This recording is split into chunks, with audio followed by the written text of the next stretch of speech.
पंकज जी चंडीगढ़ से। राधा वल्लभ श्री हरिवंश। महाराज जी आपके चरणों में कोटि कोटि प्रणाम। महाराज जी मैं माँ दुर्गा का भक्त हूँ।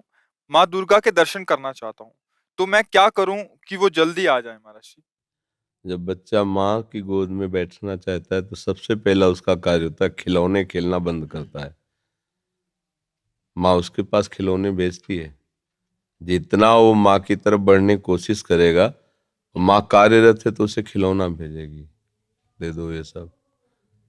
वो अगर उन खिलौने से ना खेले, रोए, तो फिर घर के किसी सदस्य को प्रेरणा करती है, बिटिया उठा ले गोद में थोड़ी देर। वो उससे भी चुप ना हो तब फिर वो दौड़ के आ जाती है। भाव, पहले हमको इन भोगों का त्याग करना होगा जिन भोगों में हम खेल रहे हैं। फिर हमारी अनुकूल मांगे हमारे सामने आएंगी, माँ से ना मिलने के लिए बाधा बनकर। हम उन मांगों को भी जो सोचा था, चाहा था, वो मिले, पर हम उसे स्वीकार न करें और रोते ही रहें, तो फिर मां नहीं रुक सकती। वो तो वात्सल्य में कुपुत्रो जायते क्वचिदपि कुमातानुभूत। फिर वो आकर के साक्षात, पहले हमारी सामर्थ्य तो होनी चाहिए माँ के दर्शन हो। हमारी माँ कोई प्राकृतिक माँ है क्या?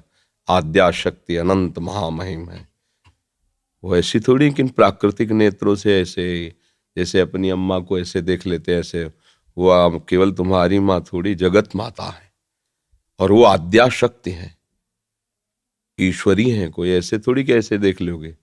पहले भोगों का त्याग करो और उनकी शरण में होकर के अंदर से उनके नाम मंत्र, उनके विज्ञ जो महापुरुष जन है उनसे मंत्र लेकर और उनके भावना से भजन करो।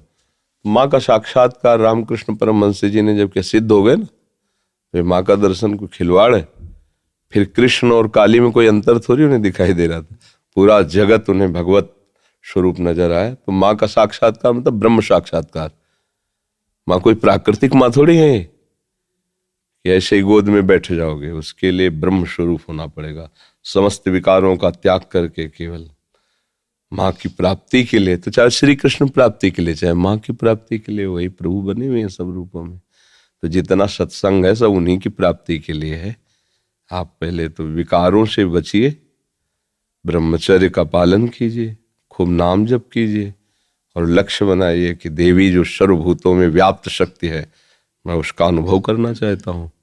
वो आ जाएंगी, कृपालु हैं, कृपा करके दर्शन दे। देवी प्रपन्नार्थ हरे प्रसीद, प्रसीद मातर जगतोखिलस्य, प्रसीद विश्वेश्वरी पाहि विश्वम, त्वमीश्वरी देवी चरा चरस्य। हे देवी आप ही चराचर रूप में विराजमान हो। आ गई ना सिद्धांत के सर्वम खलविदम ब्रह्म वासुदेवा सर्वम, आ गया ना। तो एक ही बात है, वो तत्व एक ही है, चाहे उसे माँ कहो चाहे पिता कहो, चाहे दोस्त कहो चाहे प्रीतम कहो। वही सखा है, वही प्रीतम है, वही माँ है। तुम जिस भाव से भजोगे आ जाएगा। तुम्हें माता च पिता तुम्हें, तो वही शिव है, वही शक्ति है, कोई दो तो है नहीं। वही माँ है, वही पिता है। आप माँ भाव से भजोगे, हमारे प्रभु माँ भाव से आ जाएंगे।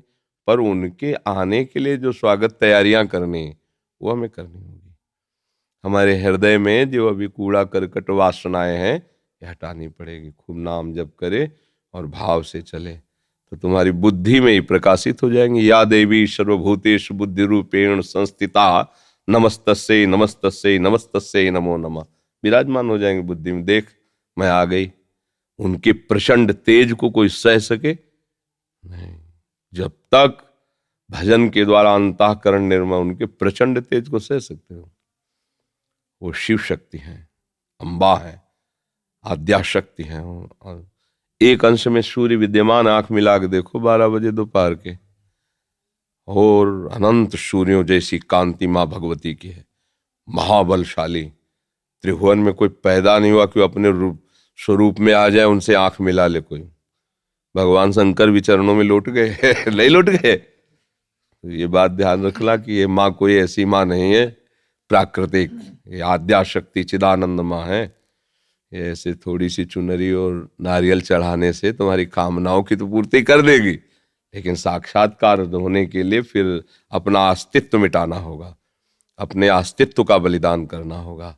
अस्तित्व का बलिदान, पूर्ण समर्पण और उन्हीं का केवल चिंतन, आ जाएंगी। क्योंकि वही है, दूसरा कोई है नहीं हमारी दृष्टि में।